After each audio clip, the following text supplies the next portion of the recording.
All right, good morning, party people. It is the 15th. I got hair everywhere. Saturday. Happy Saturday.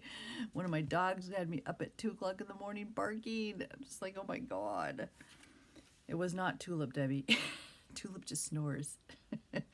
Okay, so today in our daily reading, we did Mark. We were back in the New Testament. So we did Mark 3:4, Acts 21:22, My Words in Red, John 5:6, of course, Revelation 5:15-16, Psalms number 11 and 12, and then Proverbs 27. Okay, so that is our soak in the Word this morning. So today we are starting a new chapter in the book of Revelation. So if you have not seen my previous videos on how we got to chapter 9, you want to go back and watch the previous videos. So chapter 9, we've already seen, of course, the beginning of Revelation is the introduction by Jesus. Jesus shows up big, talking to his apostle John, who's an old man on the island of Patmos. He's been sentenced there for his work for God, right? So chapters 2 and 3 are Jesus's messages to 7 churches, which are in that area, but it's a message for all churches of all times, and of course for us individually. 3 and 4, the vision switches, and John is brought up into heaven, and he's in the throne room of heaven. So he's trying to describe all the things that are going on in the throne room. Then we see Jesus appear up in heaven as in the form of a lamb. He takes the scroll, which is from the book of Daniel, all the way back in Daniel. You want to read that to find out what's in the scroll. Of course, it's prophetic judgments about the end time, right? The scroll is, of course, sealed by 7 seals. So we cannot even open the scroll until those seals are broken. So Jesus begins to break those seals.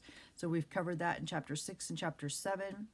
And chapter 8 began the trumpets, right? So once the seals were broken within the scroll, the first thing that we're seeing is the trumpet judgments. And so we've already gone through all of those, and now we're on, not all of those, now we're on chapter 9, which is the 5th trumpet. And remember, yesterday, the 4th trumpet ended with one of the angels yelling out throughout the heavens, going through the heavens, saying, woe, woe, woe, for the trumpets that are about to sound, right? Because the first 7 seals were bad enough. Then, of course, the trumpets increased increased the judgments. And then, of course, we're going to have other things in the future, right? So right now we're on chapter 9, which is the 5th trumpet, and it's called Locusts from the Bottomless Pit. So it says, Then the 5th angel sounded, and I saw a star fallen from heaven to the earth. To him was given keys to the bottomless pit. Okay, so I'm going to stop there, and I want to kind of flesh that out a little bit. So then the 5th angel sounded, and I saw a star fallen from heaven to the earth. To him, the star, was given the key to the bottomless pit. Okay, so I want to flesh out a little bit about the idea of the stars can represent the angelic realm and angels themselves, good or bad, and then the bottomless pit section. Okay, so one of the first things when you talk about stars being represented as angels, you can go back to Revelation. Okay, so here's the interesting thing. Remember my old school, when I first started this in chapter 1, it talks about the 7 stars being the angels of the 7 churches, and this is in chapter 1. So one of the commentaries that is very solid believes that the 7 stars, excuse me, of the seven churches were literal angels, that they were literally angels assigned to those churches. Most of the other commentaries that I read believe that those were representative of humans, like the leaders of the church, because John was actually transcribing what Jesus said, because the letters were directed to the angels of those churches. So they believe that you don't write letters to angels, that these were the leaders of the churches. However, the old school commentary that I loved also uses this as an example of where it's mentioned in the Bible that stars are representing angels, and that is literally what it says. So I mean, if you take it literally, that is exactly what it says. So let me just read that to you. So it was Revelation chapter 1, verse 20. Let me find that. And it says, The mystery of the 7 stars which you saw in my right hand and the 7 golden lampstands. The 7 stars are the angels of the 7 churches, and the 7 lampstands which you saw are the 7 churches. Now that's in red, so that's Jesus speaking to John. He was explaining to Jesus what Jesus was explaining to John what he was seeing. The other section that you see angels referred to as stars is in Job 38:7. So let me read this to you. So this is where God is speaking to Job, and he's revealing his glory, right? It says, the Then the Lord answered Job out of the whirlwind and said, "Who is this who darkens counsel by words without knowledge? Now prepare yourself like a man. I will question you, and you shall answer me." So this is God speaking to Job. "Where were you when I laid the foundations of the earth? Tell me if you have understanding. Who determined its measurements? Surely you know. Or who stretched out the line upon it? To what were its foundations fastened? Or who laid its cornerstone?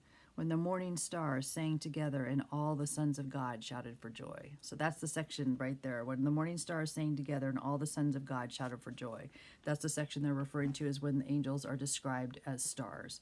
And then what else? And then, you know what? Another interesting thing is, I don't like to talk about this a lot because I don't want people to get off track. But another place where they talk, Enoch is actually referred to quite a bit in the old commentary. I have read the book of Enoch several times. I do like the book of Enoch. However, it's not in the canon, and there's plenty of other stuff to study. So I've seen a lot of people, solid people on here, that are like, when people are like, should we, how come we don't read the Enoch? How come you don't talk about Enoch? Enoch I thought it was really a great book, but it's not in the canon, and there's enough other stuff to study. And unless you're solid in the other stuff, you're not going to pick up on some of the little intricacies in Enoch that might be why it's not in the canon, okay? So don't be focused on that. I thought it was just interesting, though, that the old commentaries do refer to Enoch off and on. Okay, Isaiah chapter 14:12 is another one I wanted to look at in regards to these verses. So let me share that with you. Isaiah 14:12. So this is actually the description of the fall of Lucifer. So Isaiah says, "How you have fallen from heaven, O Lucifer, son of the morning! How you are cut down to the ground! You are weak, you who weakened the nations. For you have said in your heart, I will ascend into heaven. I will exalt my throne above the stars of God. I will also sit on the mount of the congregation." So then it goes on from there. But it's definitely describing him as a star, and the sons of God, which are the angels, as stars as well. Then, of course, there's Luke 10. There's all kinds of stuff in Luke. Let me share that with you. I'm starting to run out of time.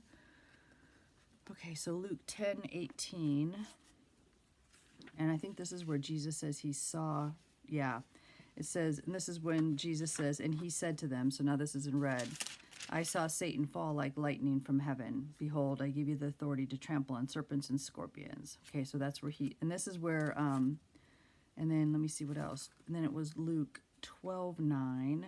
Let me find that. It says, "Also I say to you," and this is Jesus, this is in red, "whoever confesses me before men, him the Son of Man also will confess before the angels of God. But he who denies me before men will be denied before the angels of God." So I don't know, it doesn't say there. It doesn't. I think in other translations it calls it. There must be a reference to them being stars. And then when you talk about the bottomless pit, there is some references to that as well. Because now remember, the bottomless pit that you're seeing here in Revelation is not the final destination, right? It's not the lake of fire. So it's a holding place, right? It's where they're there temporarily. So let me read to you a reference in Luke to the bottomless pit. It's 8:31. This is where he was casting out the demons from the pigs. And it says, "For he had commanded the unclean," a demon-possessed man healed, "for he had commanded the unclean spirit to come out of the man, for it often seized him and was kept under guard and bound with chains and shackles. And he broke the bonds and was driven by the demon into the wilderness." Jesus asked him, saying, "What is your name?" And he said, "Legion," because many demons had entered him. And they begged him that he would not command them to go out into the abyss. Okay, that was Tulip. Oh, Lord. Sorry. So that's where they're mentioning the abyss. So they begged Jesus to not send them to the abyss, okay, which is, again, the holding place. It sounds like when they go there, they're stuck there. And I'm out of time. Okay, so all right, so we'll cover more of this tomorrow. So there's a ton of stuff. All you have to do is go to your Bible and look at these verses, and it'll give you verses to go back to see where there's references. And that's all I'm doing. So anybody can do this. All right, read your Bible. Jesus is coming. We'll see you tomorrow. Peace.